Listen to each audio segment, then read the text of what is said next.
Assalamualaikum warahmatullahi wabarakatuh. Alhamdulillahilladzi arsala rasulahu bil huda wa dinil haq liyudhhirahu 'ala dini kullihi wa kafa billahi syahida. Asyhadu an la ilaha illallah wahdahu la syarika lah wa asyhadu anna Muhammadan abduhu alladzi la nabiyya ba'dah. Allahumma fa'na bima 'allamtana wa 'allimna ma yanfa'una wa zidna ilman. Allahumma inni a'udzubika min ilmi la yanfa'u wa min qalbi la yakhsha. Amma ba'd. Ibu, Bapak, kumaha sarehat? Tetap semangat ya. Oke. Alhamdulillah kita bisa ketemu kembali di bab kedua materi fikih muamalah. Temanya adalah tentang kedudukan dan fungsi harta dalam Islam. Udah pada punya bukunya kelihatannya ya? Alhamdulillah. Jadi apa tuh Pak kalau udah punya buku harta dalam Islam itu?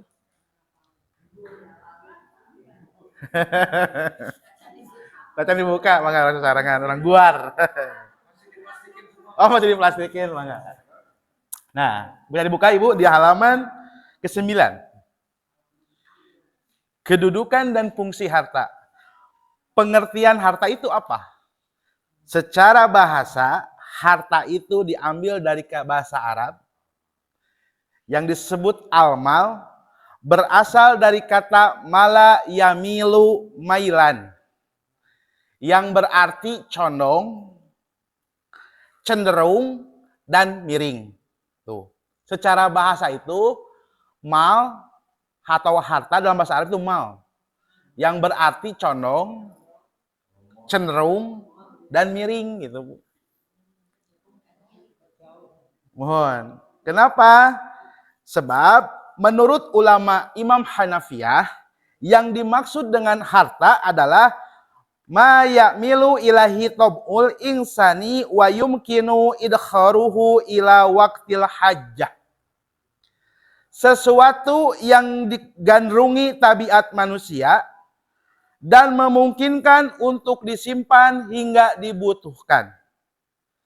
Janten sahur Imam Hanafi, yang dimaksud dengan harta itu sesuatu yang condong atau cenderung secara tabiat kemanusiaan dan memungkinkan untuk disimpan hingga dibutuhkan. Nah gitu. Eta disebut dengan al-mal atau harta. Kan harta itu bahasa Arabnya mal, Bu. Ada kayak jakat mal. Kayak jakat mall. Tadi orang masuk jakat mall heula, saacan jakat mal teh. Kok mau pada lebaran mah ka mall heula gitu. Nah, ya ini yang disebut dengan al-mal, yaitu harta, jakat mal, jakat harta. Nah, ini banyak Pak, Bu, definisi-definisi mengenai apa itu harta. Di antaranya Imam Hanafi mengatakan bahwa sesuatu yang digandrungi manusia dan memungkinkan untuk disimpan sampai dibutuhkan. Jadi yang tidak bisa disimpan itu bukan harta, kata Imam Hanafi. Gitu. Ini definisi dulu ya Bu ya, karena kita belajar fikih muamalah. Kalau belajar fikih berarti ada pendapat-pendapat dari ulama secara takrif, definisi. Termasuk dalam hal ini definisi menurut Imam Hanafi. Jadi sahur Imam Hanafi mah sesuatu yang tidak bisa disimpan dan dimanfaatkan di kemudian hari bukan harta. Contohnya apa? Manfaat. Manfaat itu bukan harta, Bu. Manfaat atau hak. Itu bukan harta kata Imam Hanafi mah gitu. Karena harta itu harus berwujud kata Imam Hanafi mah, bisa disimpan dan bisa digunakan. Lanjut, Bu, lihat. Di halaman selanjutnya, halaman 10. Coba. Jadi menurut Hanafiyah, yang dimaksud harta hanyalah sesuatu yang berwujud. Ibu atau bapak memiliki karya tulis. Nah, Pak Isan seorang konten kreator. Tapi berwujud, ada aja kontennya. Ini mah hak atas kekayaan intelektual. Haknya itu bukan harta, tetapi bendanya itu harta. Hak, manfaat. Ibu memiliki mobil. Mobil itu adalah harta. Sedangkan ibu bisa berteduh ketika kehujanan, ketika kapas, itu manfaat dari harta. 2. Seseorang memiliki sawah, itu punya harta atau bukan, Bu? Ada manfaatnya sawah? Nah, itu manfaat itu bukan harta. Kata Imam Hanafi, tetapi bendanya disebut dengan harta karena berwujud gitu. Hartos tuh. Dua pengertian. Ya, makanya kata Imam Hanafi itu syaratnya harus berwujud, Pak Ayan. Oh, dulu iya, belum dulu. Enggak, yang dimaksud dengan harta tidak berwujud adalah manfaat atau hak, Pak. Ilmu itu bukan harta, kata Imam Hanafi. Ini kan banyak definisi, Pak. Banyak definisi. Yang kedua, coba kita lihat definisi ulama yang lain. Kata ulama yang lain, yang dimaksud dengan harta adalah sesuatu yang diinginkan manusia berdasarkan tabiatnya. Baik manusia itu akan memberikannya atau akan menyimpannya. Tuh, iya mah tidak harus berwujud, Pak, kata ulama yang lain mah. Kalau Imam Hanafi itu mensyaratkan yang disebut dengan harta itu harus berwujud, harus ada materinya, gitu. Sebagian ulama lagi nih, Pak, segala zat yang berharga bersifat materi yang berputar di antara manusia itu harta. Nah, karena banyak definisi di kalangan ulama, tidak ada yang sama apa itu definisi harta. Imam Hanafi mensyaratkan harus berwujud, harus bisa disimpan, dan harus bisa dikeluarkan ketika dibutuhkan. Itu Imam Hanafi. Yang ulama yang lain berpendapat tidak harus bisa disimpan, tetapi yang ada harganya itu disebut harta. Ini definisi ya, beda-beda pendapat. Nah, akhirnya mengambil jalan tengah. Hasbi As-Siddiqi itu menjelaskan bahwa yang dimaksud dengan harta itu nama selain manusia yang dapat dikelola, dapat dimiliki, dapat diperjualbelikan dan berharga. Konsekuensi logis perumusan ini adalah manusia bukanlah harta sekalipun berwujud, Pak. Nah, ini untuk mengkantor pendapat Imam Hanafi. Nah, itu. Kan Imam Hanafi mah yang pasti harus berwujud, tetapi bisa disimpan dan bisa digunakan ketika kita butuh. Tetapi menurut Hasbi As-Siddiqi, manusia walaupun berwujud bukanlah termasuk harta. Hiji, yang kedua, babi bukanlah harta bagi orang muslimin. Berbeda dengan sapi. Ibu punya sapi di lembur, ngukut sapi buat nanti kurban atau peliharaan peternakan. Itu harta bagi ibu dan bapak. Bisa disimpan, bisa digunakan. Gitu kan? Tetapi babi itu bukan harta bagi orang muslim. Hati-hati. Kenapa? Karena secara zat sudah haram. Tidak bisa diperjualbelikan. Tuh. Ketiga, Pak. Sebiji beras harta atau bukan? Harta, karena berwujud. Ya, ada bentuknya beras. Beras ada bentuknya, Pak. Tetapi beras itu, kalau sebutir beras, harta atau bukan? Tidak bernilai secara adat, secara urut, Bu. Secara adat, secara pandangan masyarakat kebanyakan, bahwa beras adalah harta ketika banyak. Tetapi ketika satu butir bukan harta, walaupun ada wujudnya. Kenapa? Karena tidak bernilai. Itu. Nah, ya udah paham ya, udah mulai paham ketika berbagai macam definisi harta atau mal menurut para ulama. Nah, disinilah diseringkas oleh Hasbi As-Siddiqi dari berbagai macam definisi atau takrif tentang harta.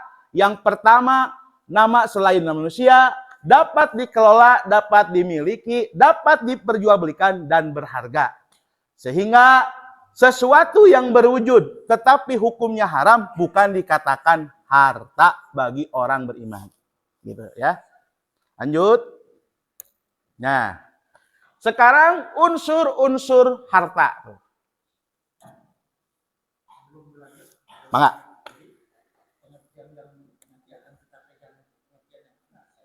Mangga, Pak. Kalau saya lebih condong ke Hasbi As-Siddiqi. Beliau merangkum beberapa pendapat ulama, di antara Imam Hanafi, kemudian ulama-ulama yang lain, sehingga beliau menyimpulkan, walaupun manusia berwujud, tapi bukan harta. Karena syaratnya kan Imam Hanafi harus berwujud, Pak. Tetapi kata Hasbes ini kalau dirangkum kembali, inilah pendapat takrif atau definisi harta yang menurut hemat saya lebih mendekati pengertian itu apa itu harta. Gimana Pak? Lanjut lagi. Ada yang perlu tanyakan? Ya.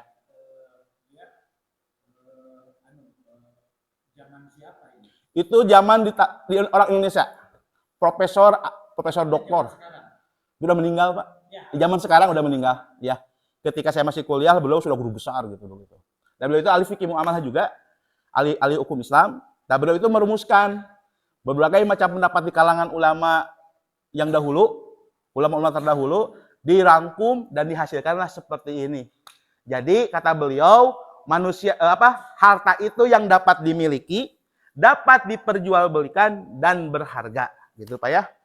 Dimiliki, diperjualbelikan dan berharga. Ibu, bapak, bagi orang muslim, babi tidak bisa diperjualbelikan. Bukan harta. Tetapi bagi orang non-muslim, bisa. Gitu ya. Sedangkan fikih muamalah buat siapa, Bu? Gitu. Satu, sebiji beras bernilai, berharga beras itu. Bisa diperjualbelikan. Tetapi ketika satu butir beras sudah tidak berharga. Menurut adat kebiasaan. Ini definisi. Oke, lanjut. Unsur-unsur harta. Harta itu harus memiliki dua unsur. Yang pertama adalah unsur a'niyah. Yang kedua, unsur urf. Urf itu adat kebiasaan, Bu. Nah, unsur a'niyah adalah harta itu harus ada wujudnya.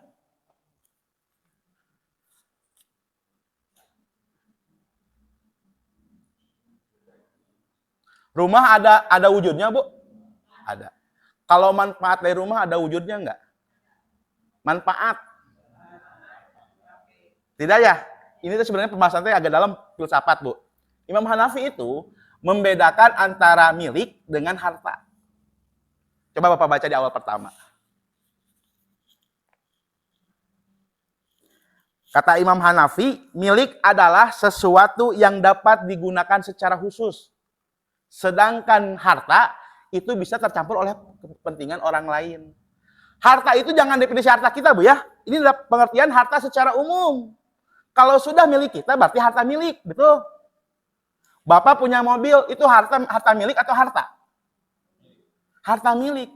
Mobil di showroom harta apa milik?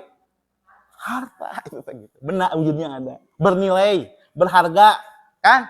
Punten, ibu suka menggunakan perhiasan. Perhiasan yang digunakan oleh ibu harta atau harta milik? Milik kan? Tetapi di toko emas itu bukan milik, itu harta. Orang bisa saja ketika punya uang membeli siapapun itu, gitu. Tetapi milik kita khusus, nu orang, gitu, abi, gitu, seperti itu. Lanjut, aniyah itu harus ada wujudnya, bentuknya nyata. Kemudian unsur uruf. Ini unsur harta ada dua, Pak. Nanti ada soal lagi. Bapak dan Ibu sebutkan yang disebut dengan mal dan sebutkan apa itu unsur-unsur harta. Dua jawabannya. Unsur aniyah, pertama harta itu harus ada bentuknya atau nyata. Kedua, segala sesuatu yang dipandang sebagai harta oleh seluruh manusia atau sebagian manusia, tidaklah manusia memelihara sesuatu kecuali ingin manfaatnya. Itu harta secara adat, urut itu adat, Bu. Adat, kebiasaan masyarakat, pandangan masyarakat kebanyakan. Gitu. Lanjut. Nah, sekarang kedudukan harta. Pertama, kedudukan harta itu adalah perhiasan hidup. Dibolehkan kita memiliki harta. Kenapa? Karena harta itu adalah bagian dari perhiasan hidup. Di dalam Al-Quran surat Al-Kahfi ayat 46. Allah subhanahu wa ta'ala berfirman, Al-malu wal banuna zinatul hayati dunia.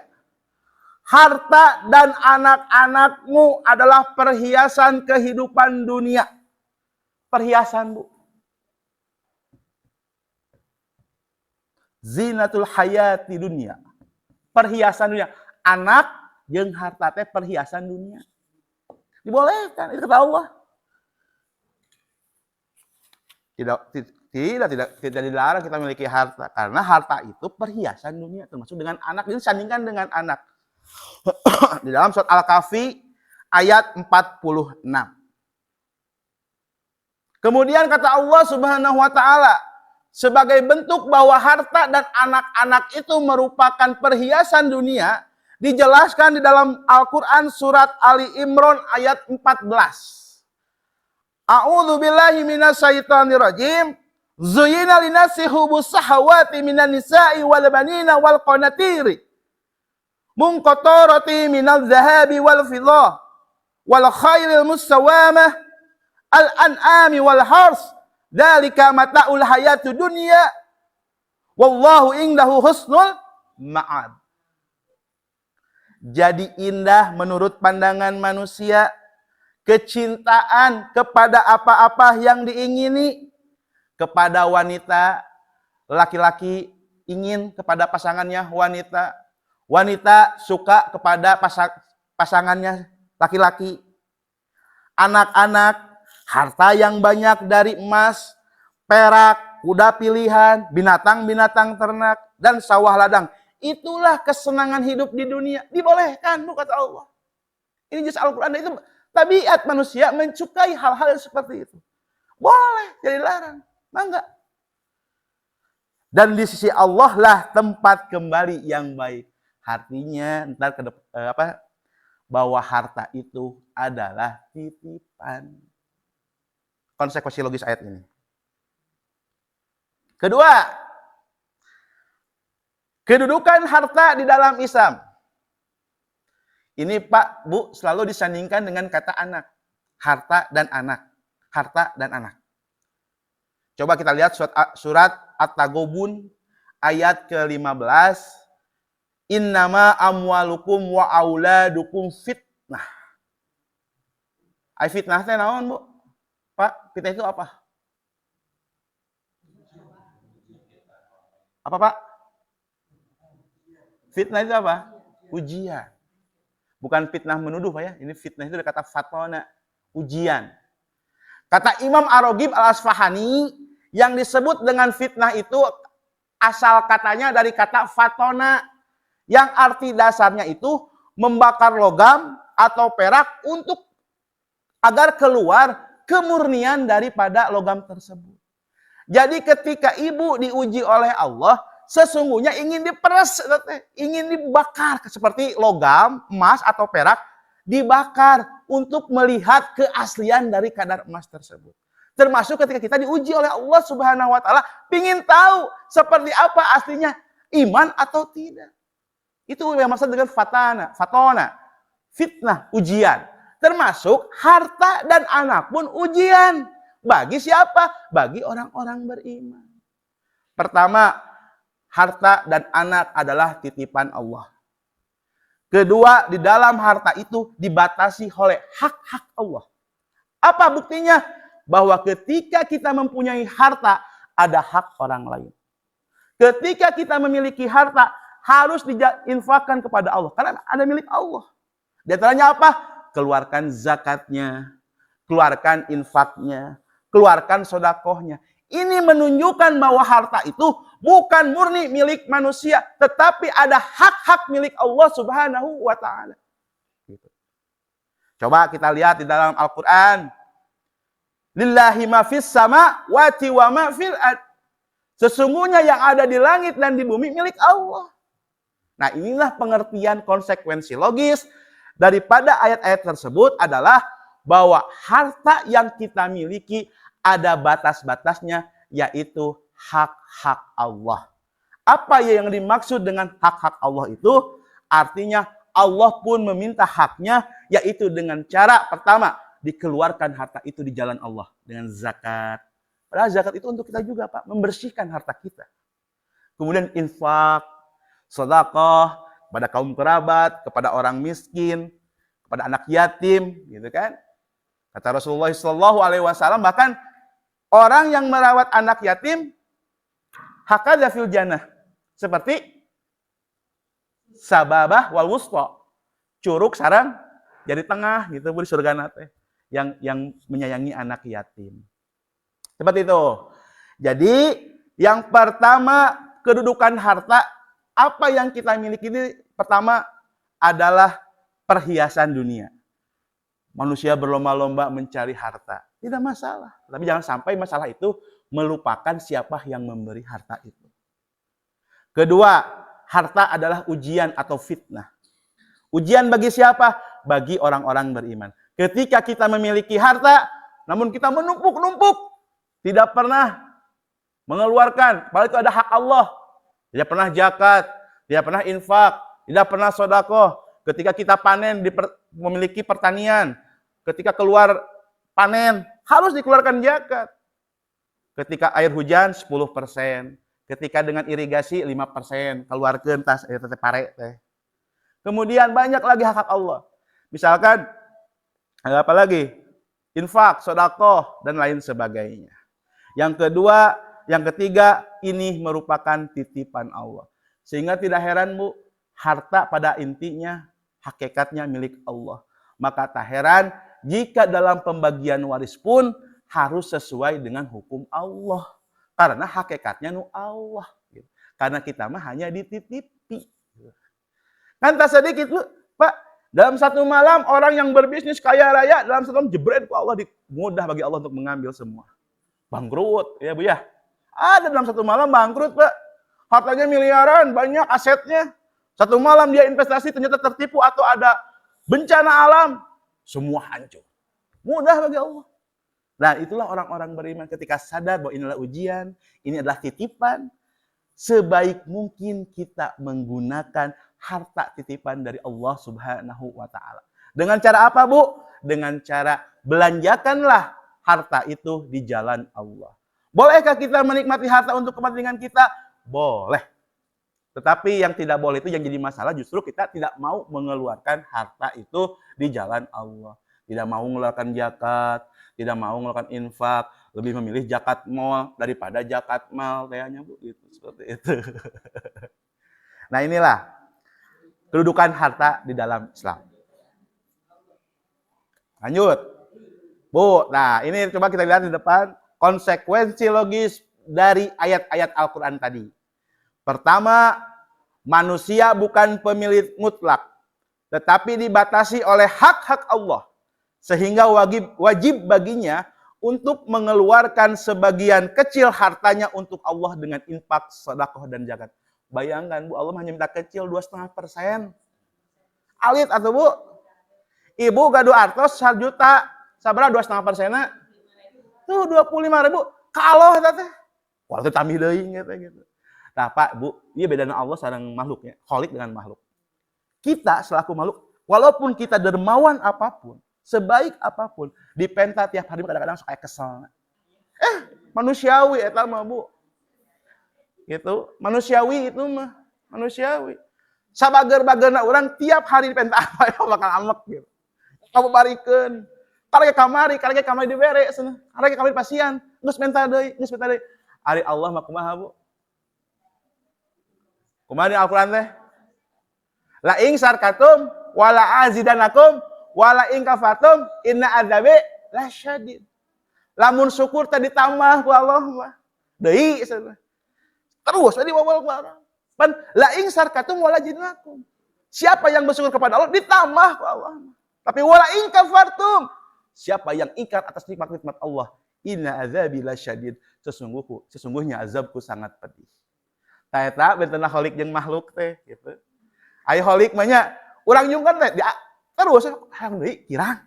Kitu Allah mah urang teh. Hayang naon deui cenah. Sok nyungkeun sepertiga malam. Ya Allah, jika aya punya dina podcast seorang artis yang sedang merutinkan tahajud, kemudian sedekah subuh.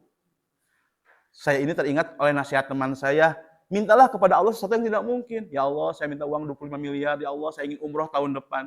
Langsung diijabah, cek anu wawancara teh tahun depan umroh sana. Umrohnya diijabah gitu. Nah, betul, Bu, Pak, gitu. Apa yang tidak mungkin bagi Allah? Jadi, kesimpulannya Allah mah beunghar. Allah itu yang maha kaya, Al-Mughni, Al-Ghani. Urang mah fakir, Pak, Bu, dititipan ku Allah. Ketika kita lahir tidak menggunakan apa-apa. Entar meninggal pun kita hanya selembar kain putih. Jadi sakuan ya, nganggo saku. Tok. Saku kita jadi bekal gitu. Los gitu. Tuh, artinya selama ini kita harus paham, harus yakin. Sok Pak, Bu, yang diamanahi oleh Allah harta berlebih, jadikan harta itu sebagai amalan soleh. Bekal yang ibu, gitu. Yang bekal bapak angkat di akhirat, gitu. Dengan cara apa? Sedekah jariyah. Apalagi kalau ibu sedekah jariyah air ya. Ada daerah yang kekurangan air rezeki. Orang patungan yuk itu cai. Hati Pak jariyah ngocor, orang semantunkeun. Kata Rasulullah sallallahu alaihi wasallam, ketika manusia meninggal terputuslah 3 amalnya. Ya Bu ya? Betul? Apa saja yang pertama? Amal jariyah, kecuali amal jariyah. Yang kedua, ilmu yang bermanfaat. Yang ketiga, anak soleh yang mendoakan. Waladun solihun yad'ulahu. Yang terakhir, yang pertama adalah sedekah jariyah. Nah, itu diantaranya adalah amalan-amalan. Ya, tuh orang teh gaduh budak, mudah-mudahan soleh, tah budak. Tamahan deh bisi ke budak teh ieu. Ku amal solehan, urang gaduh harta, ini titipan harta. Sok sedekahkeun, wakafkeun di jalan Allah Subhanahu wa taala. Ngocor budak kanggo ibu keuntungan. Enggak usaha gitu. Seperti itu. Yang kedua, konsekuensi logis dari ayat-ayat tadi, cara-cara pengambilan manfaat harta mengarah kepada kemakmuran bersama. Pelaksananya dapat diatur oleh masyarakat melalui wakil-wakilnya. Di antara harta negara apa, Bu? Masyarakat milik umum harta tambang. Freeport, itu kan harta, Bu. Harta. Terus dikelola secara baik-baiknya untuk kemakmuran bersama. Ya, itu fakta ya. Tapi secara teori harusnya seperti itu, Bu. Kalaupun fakta tidak itu, yaitu menyalahi aturan. Seperti itu aja gitu ya. Ini teka bagian Bu, karunya di sekitar eta namanya. Nah, ini fikih Bu ya, fikih muamalah harusnya seperti ini. Secara terus harus seperti ini. Ketiga, harta perorangan boleh digunakan untuk umum dengan syarat pemiliknya memperoleh imbalan yang wajar. Bapak dan Ibu punya tanah atau sawah. Kagusur ke pemerintah, boleh dibangun jalan tol, boleh dijual dengan syarat mendapatkan imbalan yang sesuai. Kesepakatan antarodin, boleh.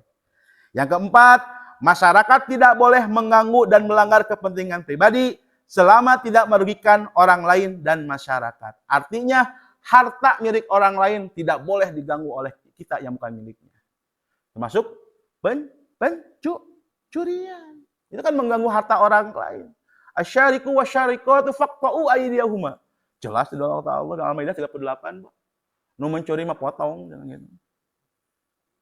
Kelima, pemilik manfaat boleh memindahkan hak miliknya kepada orang lain dengan cara menjual. Boleh, Pak. Silahkan dalam muamalah itu. Ibu punya harta, punya emas, mau dijual, mangga itu hak milik ibu. Tidak ada larangan dalam agama. Mau dihibahkan ke saudara atau ke anak, ibu gaduh perhiasan, gaduh murangkali istri, pastikan kasih neng. Silakan. Tidak ada masalah dalam Islam itu. Itulah muamalah. Lanjut. Nah, larangan yang berkaitan dengan aktivitas ekonomi. Tetapi ada larangan juga dalam Islam.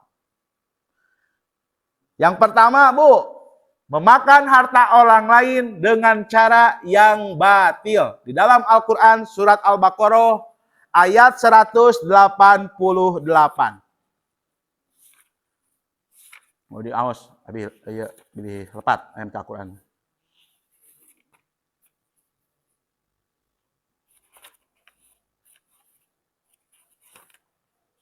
Wala takulu amwalukum bainakum bil batil. Dan janganlah sebagian kamu memakan sebagian lain di antara kamu dengan jalan yang batil. Contohnya apa dengan jalan yang batil, Bu? Memakan harta orang lain dengan jalan yang batil apa? Oh, Bu? Menipu. Nah, ini larangan-larangan dalam fikih muamalah. Jadi gini, Bu, kaidah dasarnya, prinsip dasarnya dalam aktivitas ekonomi semua dibolehkan. Boleh. Di zaman Nabi tidak ada, Bu, jualan online. Betul? Dibolehkan. Tetapi ada nilai-nilai adabiahnya yang kemarin dijelaskan. Apa? Hiji, tidak boleh mengambil harta dengan cara yang batil. Di antaranya menipu, korupsi. Dilarang, itu mah nggak boleh. Kedua, penipuan di dalam Al-Quran surat Al-An'am ayat 152. Dan sempurnakanlah takaran dan timbangan dengan adil. Banyak Bu sekarang di pasar juga kita ketemui, mungkin sebagian oknum ya Pak, Bu, yang mengurangi takaran atau mengurangi timbangan. Padahal itu diancam oleh Allah Subhanahu wa taala dalam surat Al-Mutaffifin. Itu tidak boleh, haram hukumnya. Kita mengurangi timbangan. Pernah di zaman Nabi Pak, Bu, ada seorang pedagang buah-buahan atau kurma, saya lupa lagi ya secara redaksi, tapi gini intinya. Dagang Pak, kalau tidak laku, buruk. Nah, yang buruk itu dikebawahin, yang bagusnya dikeatasin. Itu pernah terjadi zaman Nabi. Itu haram pedagang seperti itu. Gak fair, gak adil. Nah, fikih muamalah itu lebih tentang itu, atraksi ekonomi, tentang riba. Nah, itu penipuan termasuknya. Nipu, raos, air di bumi, asem, atah keneh, dengan. Lu pasti kena mah, saya enak. Itu hati-hati, tidak boleh. Nah, itu kemudian harus ada sosialisasi kepada pedagang gitu. Namanya sarieun ku Allah gitu. Kan banyak hal-hal yang seperti itu mengurangi timbangan, Pak. Seseorang beli, misalkan ibu beli ayam atau beli daging sapi, dikurangan timbangannya sagram. Atau SPBU, Pak, yang terjadi banyak kan, Pak. Kasus SPBU dimainkan meterannya. Nun sakedik gitu nggak sasenok, katakanlah sasenok. Ai ribuan orang mah teu sajarigen atuh sok moal sadrum, ribuan orang. Tah itu yang dilarang dalam Islam. Penipuan, itu namanya penipuan. Yang ketiga, dengan jalan melanggar janji dan sumpah. Dalam Al-Quran surat An-Nahl ayat 92, tatajiduna aimanakum dakhala bainakum. Kamu menjadikan sumpahmu sebagai alat penipu di antara kamu. Tah Bu, seueur anu sumpah jang nipu. Cing demi Allah, paribasa cing demi Allah. Penipu we pagaweana teh gitu. Mau Allah, Bu. Geus teu sarieun enak, Pak. Mau Allah geura make demi deh. Nipu deh. Demi Allah, tambahan deui. Demi Rasulullah. Abdi mah teu kieu padahal nipu. Geus terang-terangan tuh anu nipu teh. Wantun nyandak mau Allah deh. Jadi cek orang Sunda mah demi Allah teh sejieun lala berumah, sana Ibu, Bapak. Lala berumah di enak padahal berat sekali tuh sumpah dengan demi Allah. Berat gitu, Bu. Tallahi wallahi kan itu dalam Islam itu. Tallahi wallahi demi Allah. Itu hanya di dalam persidangan ketika hakim minta kesaksian demi Allah. Dan itu dalam kondisi yang sangat berat baru kita boleh disaksikan. Tapi hal-hal sepele mah kadang aduh sok lampang demi Allah. Aduh jangan, Pak. Berat gitu semua itu. Yang keempat, dengan jalan pencurian. Nah, ini dalam Al-Maidah ayat 38, asyariku wasyarikatu faqta'u aydihuma. Pencuri laki-laki atau pencuri perempuan, potonglah kedua tangannya. Al-Maidah 38. Pak, Bu, kalau pencurian sama korupsi sama atau beda? Hah? Sama? Apa samanya? Sama-sama mencuri. Ada yang bilang beda nggak tadi? Saya barusan siapa yang bilang beda? Bedanya lebih gede. Kata Profesor Azazuli, Pak, di dalam di bukunya Fikih Jinayah, pencurian dan korupsi itu berbeda. Kenapa? Karena pencurian itu bukan sesuatu yang menjadi kekuasaannya. Seseorang mencuri ya, Pak. Apa? Dia tidak bisa menguasai. Ambil, maling, hak orang lain. Tetapi korupsi karena ada wewenang dari dia. Punya kekuasaan. Nah, itu bedanya, Pak. Kenapa dibedakan? Nanti hukumannya berbeda, Pak. Secara hukum Islam, jarimah. Apa bedanya? Kalau mencuri itu potong tangan, kalau korupsi itu bisa lebih berat. Tergantung kebijakan pemimpin yang disebut dengan takjir. Jadi dalam hukum Islam itu ada dua, Bu, hukum Allah itu. Ada hudud, ada tajir. Ini dalam, saya dulu syariah seperti itu dia belajar ya. Hudud itu hukum Allah yang ditentukan di dalam Al-Quran. Seperti jinah, dirajam, mencuri, dipotong. Itu hukum Allah, hudud namanya, yang tidak bisa dirubah. Tapi takjir itu hukum yang tidak terdapat di dalam Al-Quran ataupun hadis, yang itu kebijakannya diserahkan kepada pemimpin atau amir, imam. Seperti itu. Bedanya dalam hukum pidana Islam, ya, Bu. Namanya teh fikih jinayah. Hukum pidana Islam. Tidak ada, Bu, seperti itu. Misalkan orang yang ngerampok, Bu, orang ngebegal, seperti apa hukumannya? Jelas dalam Al-Quran. Mungkin terlihat kejam, Bu. Disilang, Pak. Ya dibuntung, penyilang. Ya kanan dan kiri gitu teh. Dalam Al-Qur'an. Orang yang tukang begal ngerampok. Seperti itu. Dan insya Allah mungkin sebagian untuk orang-orang yang lain mungkin itu berat sebenarnya, kejam gitu. Padahal deterrent efek, Pak. Efeknya menimbulkan efek jerak. Bayangkan, Pak. Tapi gini, ada ketentuan, tidak bisa sembarangan, Mbak, Bu. Yang pertama harus ada saksi. Tidak sembarangan. Ada yang hukum acara lah. Seperti contoh, Sayyidina Ali bin Abi Thalib itu pernah dicuri baju perangnya oleh orang Yahudi, Bu. Dicuri. Imam Ali bin Abi Thalib, Sayyidina Ali itu pemimpin khalifah pada waktu itu. Tetapi karena tidak ada saksi, tidak ada yang memperhatikan, hanya pengaduan saja dari Khalifah Ali bahwa yang mencuri itu adalah si itu. Hakim tidak bisa memutuskan, kenapa? Karena kurang alat bukti. Cukup pengakuan. Mana buktinya? Saksi ada saksi? Tidak. Akhirnya hakim memutuskan si Yahudi tidak bersalah, tidak terbukti. Saking begitu lengkapnya, komprehensifnya hukum Islam.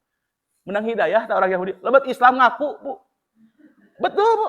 Ini sejarah. Dia masuk Islam, si orang Yahudi itu, kemudian dia mengaku ke dalam bahwa saya yang mencuri. Luar biasa ajaran Islam. Walaupun dia salah, walaupun dia mengaku sebagai pencuri, tetapi karena tidak ada saksi, tidak bisa dihukum. Berbeda dengan kita, banyak yang salah tangkap sekarang. Saksi udah tewak. Ya gitu. Seperti itu, kriminalisasi lah katakan seperti itu. Nah kalau Islam itu indah, Bu, kalau kita terus mendalami sejarah, Masya Allah.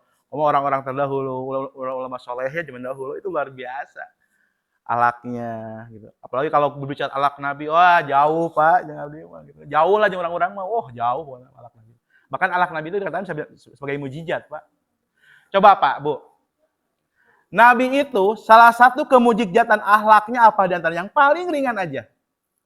Apa? Nabi Muhammad tidak pernah komentar soal makanan. Rasulullah tidak pernah. Kalau beliau suka dimakan, kalau beliau tidak suka, beliau diam. Ibu, Bapak pernah komentar makanan atau belum? Sering nggak? Ih, asin teuing. Ditraktir ku teman, Bu. Komentar kene, tong didinya salada, di atas kumaha komentar. Kita kadang sulit untuk menahan hal seperti itu. Padahal sepele, Bu ya. Nabi mah hal sepele bisa, Pak. Tidak komentar dalam masalah makanan. Beliau kalau suka, makan. Tidak suka, beliau diam. Pernah salah satu riwayat menjelaskan gini, Pak. Khalid bin Walid dan Nabi disuguhi makanan. Disuguhannya itu biawak, Pak. Kadal, dob. Kadal padang pasir.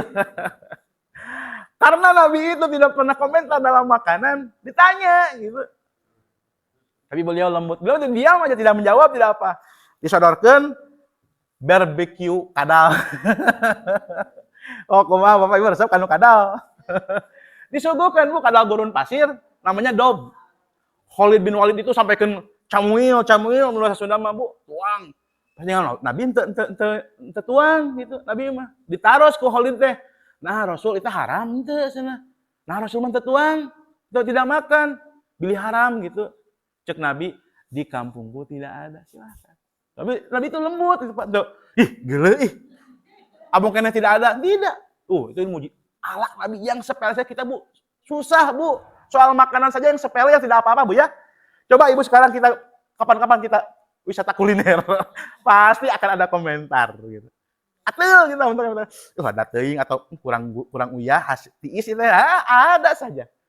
Atau suami ke istrinya, masaknya tiis kurang uyah. Nah, Nabi itu tidak pernah seperti itu. Pas sepele pas soal makanan. Itulah mentak beliau itu adalah manusia yang paling agung alaknya karena seperti itu. Yang sepele saja beliau bisa jaga. Luar biasa Rasulullah. Lanjut. Nah, ini yang pencurian. Kedua, perkara yang merugikan hak perorangan dan masyarakat berupa perdagangan yang memakai bunga atau riba. Di dalam Al-Quran, surat Al-Imran ayat 130, Allah Subhanahu wa taala berfirman, "Hai orang-orang yang beriman, janganlah kamu memakan riba dan berlipat ganda dan bertakwalah kepada Allah agar kamu beruntung." Yang ketiga, penimbunan harta dengan jalan yang kikir. Ada di dalam surat At-Taubah ayat 34. Dan orang-orang yang menyimpan emas dan perak dan tidak menafkahkannya pada jalan Allah, maka berilah mereka kabar gembira dengan siksa yang pedih. Artinya, ibu menyimpan emas, perhiasan, tidak dikeluarkan zakatnya, itu banyak jalan Allah kan zakat itu, Bu.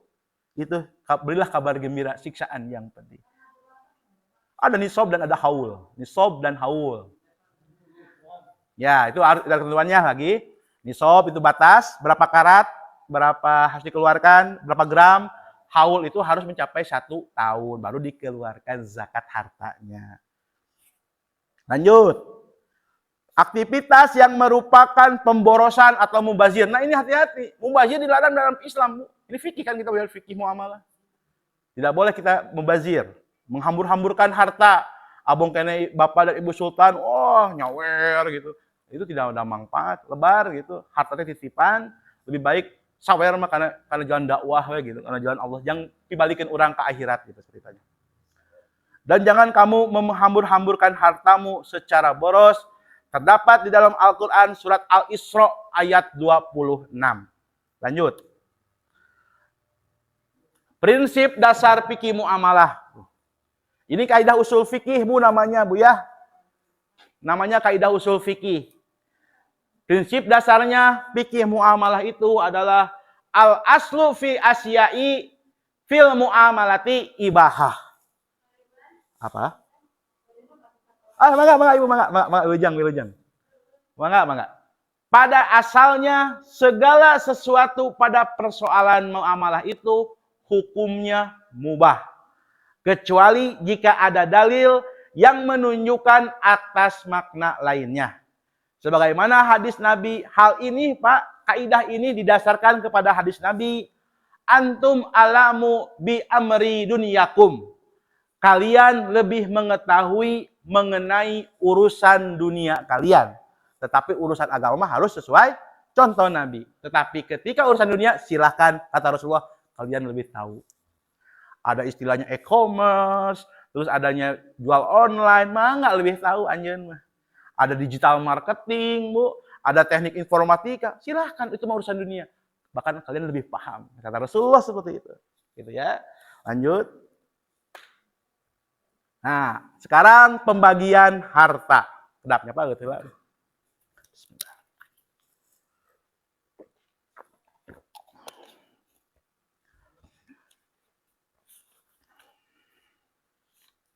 Pembagian harta. Ini kurang lebih ada beberapa poin.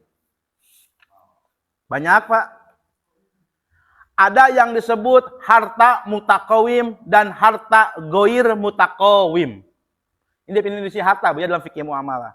Apa itu harta mutakawim dan goir mutakawim? Adalah harta yang boleh diambil manfaatnya dan tidak boleh diambil manfaatnya.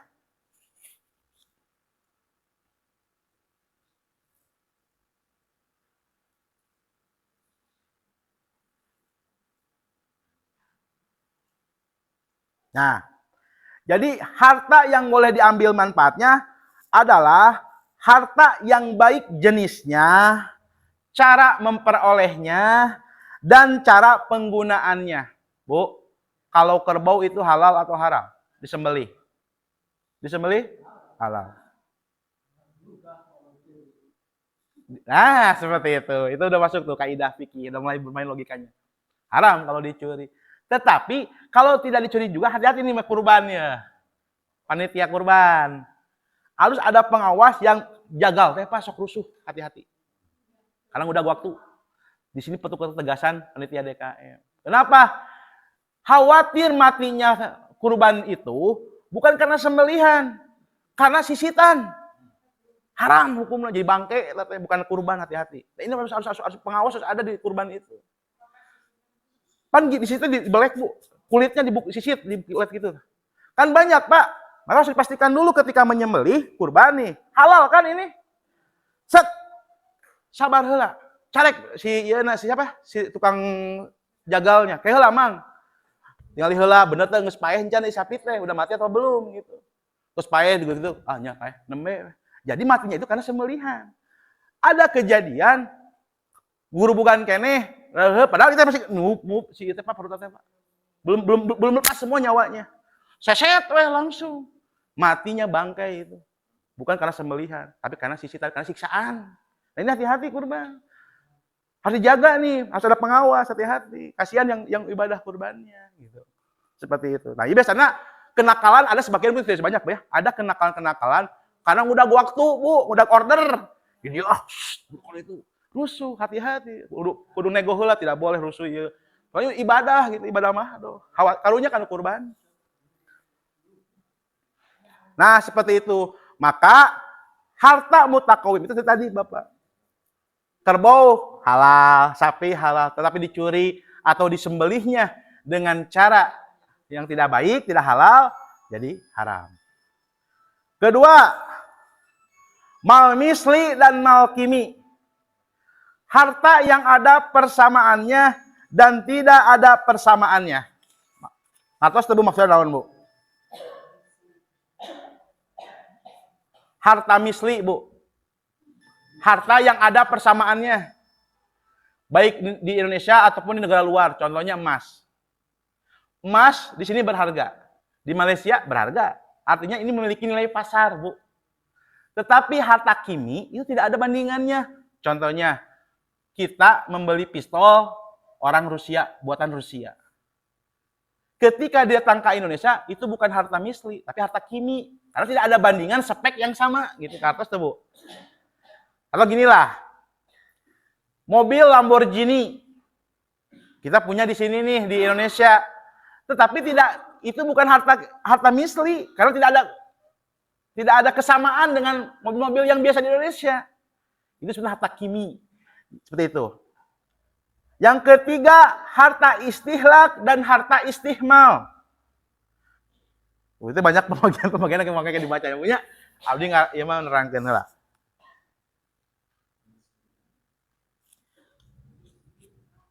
Istihlak, Bu. Istihlak itu sesuatu yang tidak dapat diambil kegunaan dan manfaatnya secara biasa kecuali dengan menghabiskannya. Artinya, ini harta yang disebut dengan harta istihlak itu harta yang habis sekali pakai. Kartos, apa harta yang sekali habis pakai? Boleh, makanan. Korek api bila dibakar habis, Pak. Korek api itu harta kan, benda. Rokok, baju mah lami keneh Pak, 9 bulan gitu ya, baju mah. Kedua, harta istihmal mah tidak sekali habis pakai. Kayak sampo kan sekali habis pakai, anu saset mah gitu, anggo sep, atau api anu langsung makanan langsung habis gitu. Nah, harta yang istihmal mah yang tidak habis sekali pakai, beberapa kali baru habis gitu. Itu definisi harta-hartanya ya. Oh, itu rinci gitu Bu fikih muamalah mah Bu tentang harta teh.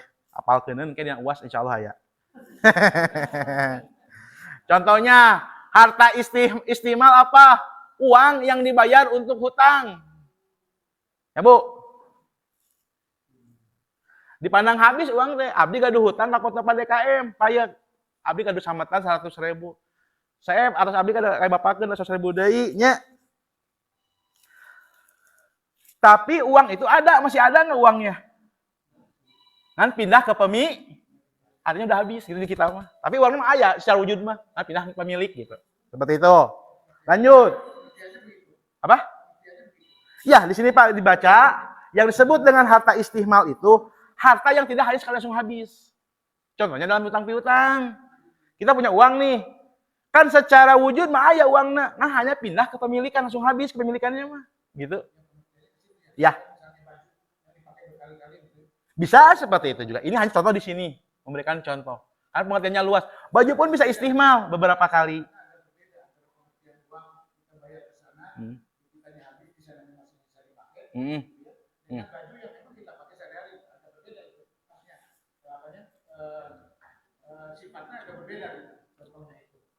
Gini Pak, uang Bapak ini dikasihkan ke orang lain, dengan baju dikasihkan ke orang lain. Apa yang berbeda pindahnya? Milik atau barangnya?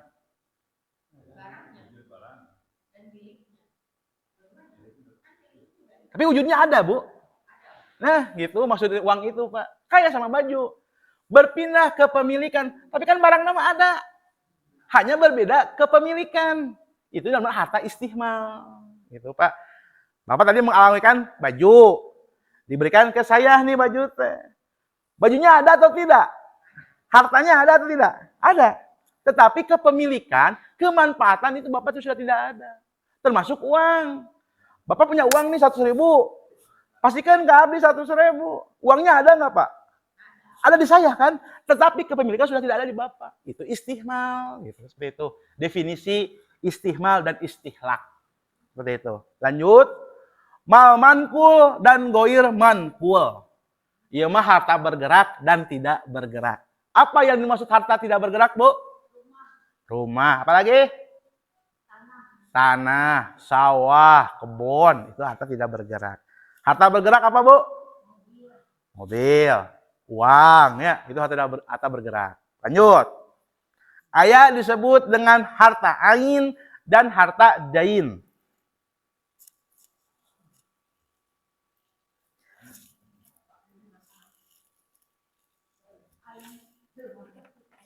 Ain itu yang berwujud, Bu. Apa, Bu?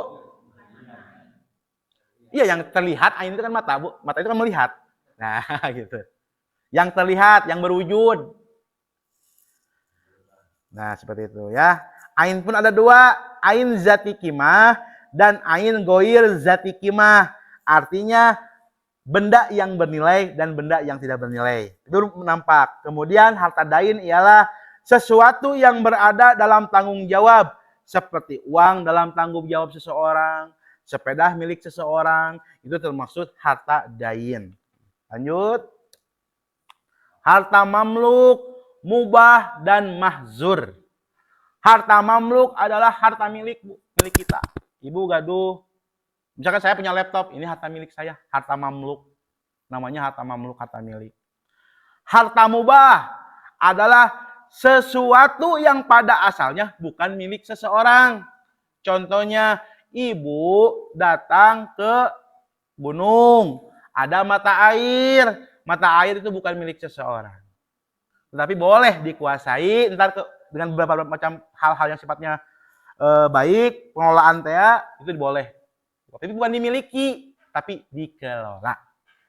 Yang ketiga adalah harta mahjur, sesuatu yang tidak dibolehkan dimiliki sendiri dan memberikan kepada orang lain menurut syariat, seperti wakaf, jalan umum, kemudian masjid, itu untuk kepentingan umum. Itu disebutnya harta mahzur. Jadi definisi harta itu, Pak, jangan hanya emas saja, gitu. Jangan uang saja, gitu. Ada bentuk-bentuknya, ada ragamnya pembagian harta. Kemudian yang yang ketujuh ada disebut dengan harta qobi lil al-qismah dan mal goir li al-qismah. Apa itu? Harta yang dapat dibagi dan tidak menimbulkan kerugian. Contohnya beras. Itu harta qobil li al-qismah. Kenapa? Karena beras bisa dibagi dan tidak menimbulkan kerugian atau kerusakan. Contoh, kita punya beras 25 kilo, dibagi-bagi harta itu. 5 kilo ewang. Tidak ada yang merugi dan tidak ada mengalami kerusakan. Sedangkan harta margoilil al-qismah adalah harta yang tidak dapat dibagi. Kalaupun dibagi, menimbulkan kerusakan. Contohnya, meja. Abdi gaduh meja hiji, ya, itu harta kan, berwujud, bernilai. Abdi dibagi, nama tiasa ya mah. Mau dibagi, rusak, mengalami kerugian. Terus tak gitu. Itu adalah lil al-qismah. Emut-emut Bapak, Ibu-ibu, aya engke dina wasi soal teh. Kemudian ada yang dimaksud dengan harta pokok dan harta hasil. Harta pokok, harta yang mungkin darinya terjadi harta lain, dan harta hasil, harta yang terjadi dari harta lain. Katos, harta pokok dan harta hasil, Ibu? Paham maksudnya? Harta pokok dan harta hasil. Ibu memiliki sawah. Itu harta pokok, memiliki hasil. Pare misalkan. Nah, si parena itu diical ku ibu, dijual. Jadi uang. Itu adalah harta hasil. Dan harta hasil ini adalah harta dari harta pokok. Itu maksudnya. Kemudian yang kesembilan, ada harta khos dan harta am. Harta khusus dan harta umum. Harta khos itu harta pribadi, hal milik ya, harta milik. Sedangkan harta umum adalah milik umum, jalan raya, terus ke apa? Masjid, gitu seperti itu. Lanjut. Nah, inilah fungsi harta terakhir. Aduh, lumayan deh sejam ya. Fungsi harta yang pertama adalah menyempurnakan pelaksanaan ibadah. Pak, Bu, sebenarnya dalam Islam itu kita dituntut untuk memiliki harta. Memiliki kekayaan. Kenapa? Karena di antara pelaksanaan ibadah itu memerlukan keuangan. Contoh, ibu pengen umroh, ibu pengen haji, itu harus memiliki harta, Bu. Nah, Islam itu menganjurkan harus seperti itu. Gitu. Kita alhamdulillah diamanahkan oleh Allah, punya rezeki, sok manfaatkan rezeki berlebih, umroh, kadinya. Gitu. Kenapa? Mendukung atau penyempurna aktivitas ibadah kita. Jangan sampai harta itu justru can pernah haji acan atau pernah umroh acan, Pak. Ayo harta miliaran gitu. Can pernah umroh acan. Gitu ya. Harusnya terus yang kedua, bukankah kita ini apalagi ibu-ibu atau perempuan harus ditutup auratnya? Beli kerudung, beli baju gamis. Itu kan menunjang penyempurnaan ibadah. Salat harus beri mukena, laki-laki harus sarung. Nah, itu harus memiliki harta, gitu seperti itu. Kemudian keimanan dan meneruskan kehidupan, fungsi harta itu. Apa yang dimaksud dengan keimanan? Meningkatkan keimanan. Tak sedikit, Pak, orang yang fakir itu berimbas kepada kekufuran. Ada sebuah ungkapan, hanya karena Indomie sedus, dia pindah Tuhan menjadi Yesus. Betul, kata Nabi, kefakiran bisa menyebabkan kekufuran. Makanya di dalam itu kita diajar. Maka tidak hanya ditujukan kepada seorang itu untuk punya harta, tetapi yang punya harta pun digeing, diingatkan agar harta itu dibagikan juga, diberikan, ada hak orang lain, di antaranya orang yang tidak mampu. Yang ketiga, fungsi harta itu adalah keseimbangan antara memenuhi kebutuhan pribadi dan juga kebutuhan sesama, baik dalam kehidupan dunia ataupun akhirat. Artinya harta itu harus seimbang, tidak hanya untuk dunia saja, tapi harus bisa membawa kita ke akhirat. Dengan cara apa? Menunaikan hak-hak Allah. Itu wajib, Pak ya. Jangan sampai kita insya Allah lah Bapak di dia mah, insya Allah nggak tahu tadi. Kemudian meneruskan kehidupan, jangan sampai kita meninggalkan keturunan kita dalam keadaan lemah. Ini penting di dalam Al-Quran surat An-Nisa ayat 9. Itu perintah Allah, Pak. Jadi kita jangan menurunkan maka punya karasa kusim kuring sekarang sebagai orang tua. Bagaimana perjuangan orang tua untuk anak-anaknya. Karena kita mengetahui bagaimana pahit getir kehidupan, perjuangan kehidupan. Tak mudah ngulah gitu. Nah, gitu. Ini perintah oleh Allah di dalam An-Nisa surat ayat 9 gitu. Jangan meninggalkan keadaan turunan kita dalam keadaan yang lemah. Kamu inauzubillahi sampaikan ayat anak kita yang meminta-minta. Jangan. Kita berusaha, Bu. Berdoa ke Allah, ikhtiar. Kemudian fungsi harta itu adanya pertumbuhan ekonomi. Kata Allah Subhanahu wa taala bahwa harta itu tidak boleh hanya berputar di orang kaya saja. Jangan hanya berputar di 9 naga saja. Jangan hanya berputar. Betul, Bu. Punten ya. Memang fakta itu ya, Bu ya. Fakta ekonomi Indonesia dikuasai oleh ETA. Betul, itu fakta. Nah, itu bahwa perintah Allah di dalam surat Al-Hasyr ayat 7 supaya harta itu jangan dimonopoli oleh orang-orang pemodal besar. Gitu, nah. Ini fikih muamalah, Pak, Bu. Kemudian dengan harta itu berputar, maka akan terjadi pertumbuhan ekonomi. Misalkan dalam buku ini dicontohkan, Ciamis penghasil galeno, Bandung penghasil peuyeum. Ketika orang Ciamis hoyong peuyeum, patuker jeung orang Bandung abdi hoyong galeno, terjadi perputaran, pertumbuhan. Di sini giat, di situ giat. Luar biasa Islam ngatur sampai ke spesifik itu. Belum tentu dalam agama lain diatur fikih muamalah. Punten, sok aya teu buktosna fikih muamalah agama lain. Tidak ada. Jinayah, pidananya diatur di dalam Islam. Fikih muamalah diatur di dalam Islam. Pernikahan, fikih munakahat diatur dalam Islam.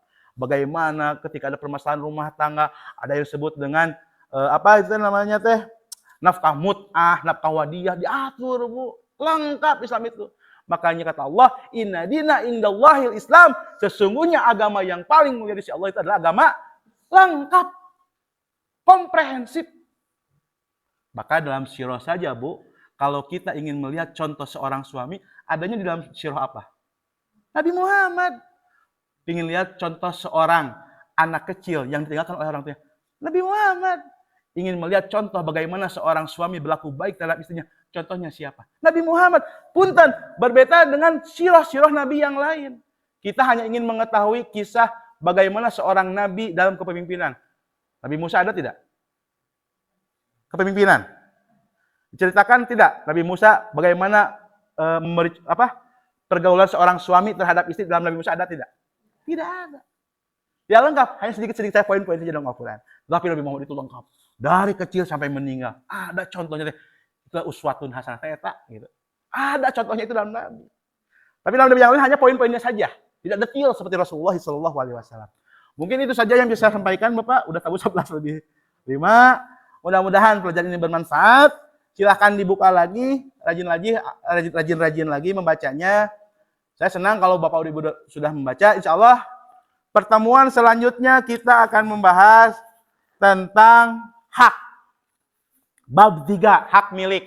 Dibaca, nanti didiskusikan ketika kita akan bertemu. Mungkin itu saja yang bisa saya sampaikan. Tidak ada pertanyaan Pak ya, Bu ya? Bapak bangga. Dapat.